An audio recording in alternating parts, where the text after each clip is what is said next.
Welcome to Strider Tree Gear. Sorry I've been away for a little while. I lost my father-in-law, then I had a baby, and now my editor's about ready to have a baby today, maybe, anytime.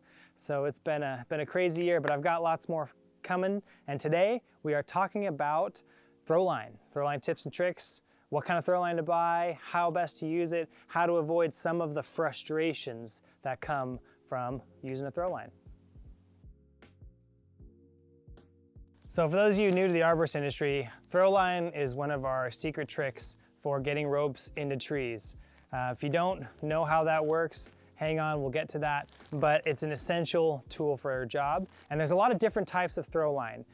There's the polypropylene stuff. There's some that's sort of a hybrid. It's got a couple different materials to it.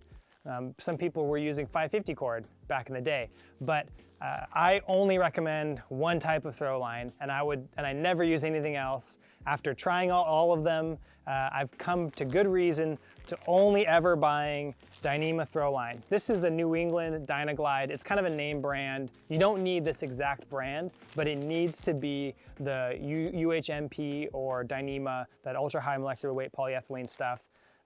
It's all the difference in the world for having successful, consistent shots with minimal tangling.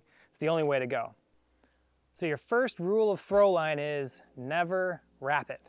You need a container. You gotta have it. It can be something as fancy as one of these little Petzl collapsible things.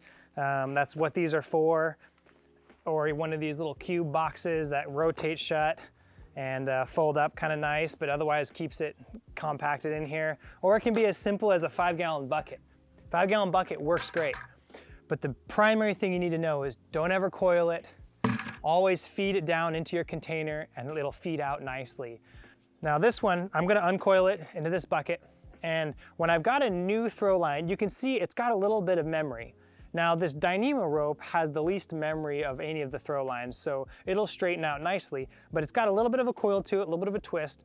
So the first thing I'm gonna do before I ever use this rope is stretch it out. So I'll show you that. So I've got it. I went and I wrapped one end around a tree way the heck over there. This is a 200-foot Throwline. Generally I would go out behind a tree, walk 100 feet back, get the whole thing, and then I'm gonna apply tension to it. I'm just gonna lean back and pull on it as hard as I can.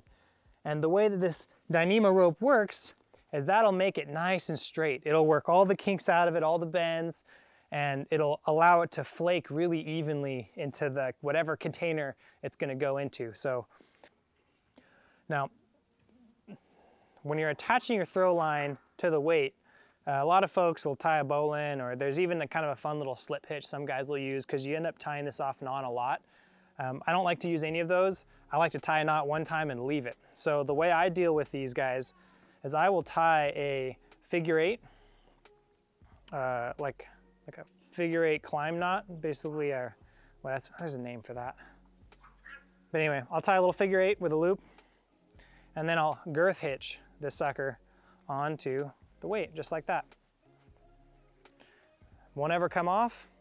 This will get nice and tight. It doesn't tend to jam. And then anytime you want to take the weight off, you just pop that loose and pull the weight off. So it's quick, it's easy, and no one has to screw around with tying knots, and it goes off and on super easy. Okay, so the other reason I use just a figure 8 on the end of my Throwline and I never untie it is because I can girth hitch my rope to the Throwline. So what I'll do is just flip it around, make a little girth hitch. I'd usually bring it about a foot or so towards the end of the line, and then make sure it's good and tight. And that's it, that's all I do. I've used to tie half hitches along here and make, I think it's what's called a pile hitch, in order to keep this thing more in line. So I've seen guys do this. This is actually what I was taught originally. You tie that on and now it's supposed to pull through the union easier. What I've found is that it doesn't. A lot of times the rope ends up doing this, and then you end up with this big stopper like that, which gets in the way.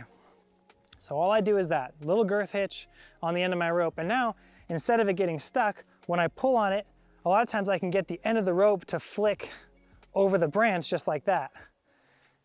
Instead of it getting stuck like here, it tends to flick itself through the union, and then I pull it down. I almost never get this stuck. I've only ever had it slide off once or twice when I didn't snug it down real tight. This is all you need. It's quick, simple, works. So I've got 3 different techniques for throwing a throw line. For all of you who are really new to this game, but liked baseball when you were kids, you can always baseball it. If you got a good arm, that can work really well. I don't. I wrestled. I did not play baseball. But I've had one employee who used to love to do that, and go for it. Everyone else, there's a couple of standard methods. First, there is the granny method, and I find this to be fairly consistent, although it's not the max power. What you have to do with this, with your throw line, is to make a little cradle. So what you do is you take this, you put a bite through the loop, and then you hold on to both ends of that. Now when I fling this, if I throw it in the air, that bite pulls out and it ends up launching just fine if you did it right. But this gives you 2 handles to hold, and you can swing it down between your legs. And this allows you to stay nice and lined up with your target and get a pretty effective 2-handed throw. So you'll bring it down underneath your legs and send it.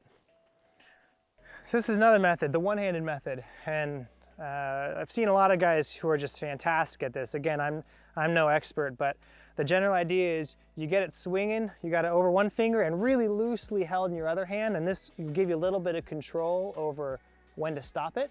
If you're going for maximum height, you're not worried about anything else, then you don't necessarily have to hold it in this hand, but I like to because sometimes I'll try and stop the weight right as it crests over the union that I want, and so it drops down in, and it also keeps it out of the way. So I'm gonna swing this back and forth and let more and more line out until I've got a nice long stretch.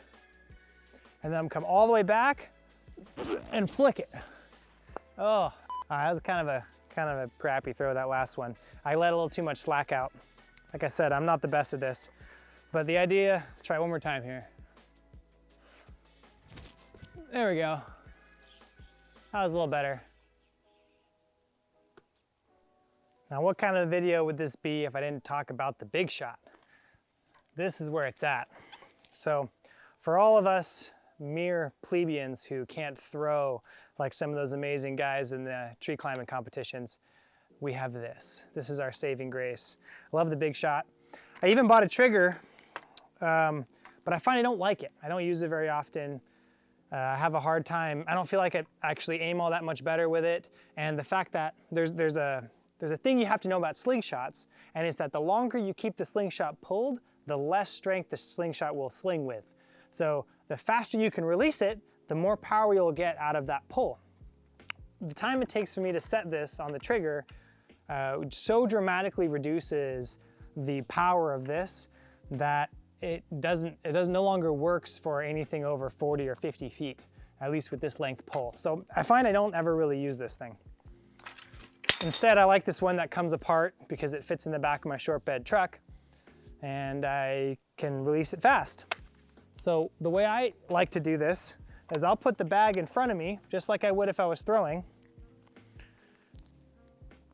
And I make sure that the throw weight is oriented with the string coming out the front here and directed towards the target. So that helps limit the probability that something snags on the slingshot or anything else around me. And I like to grab it with my thumb, kind of like an archery hold, or I'll actually wrap my hand around it. I don't like to put my fingers in like this because even though I hold well, I can't release it smoothly and quickly. So I usually will grab it, I'll pinch it at the bottom and pull down, aim, release. Woo! So that went 20 feet higher than either of my throws. But this brings up a very important point that you should know. Don't use the big shot near high voltage power lines. If you get a bad bounce, if you overshoot it and you end up overlaying the lines, that'll short them, and that's a bad day for you and the power line and whoever's standing near you and your mom and lots of other people. Bad time. Thanks for joining me here at Strider Tree Gear. Hopefully that was useful if you're new to throw lining, for setting it up and picking one out. I hope that you found that useful. Those are some of the lessons that I've learned in my years of doing tree work. If you want to support the channel, please like, subscribe, hit that little notification bell. You'll know when the next video comes out, and we're going to be back at it here soon. So thanks for your patience, and we'll see you next time.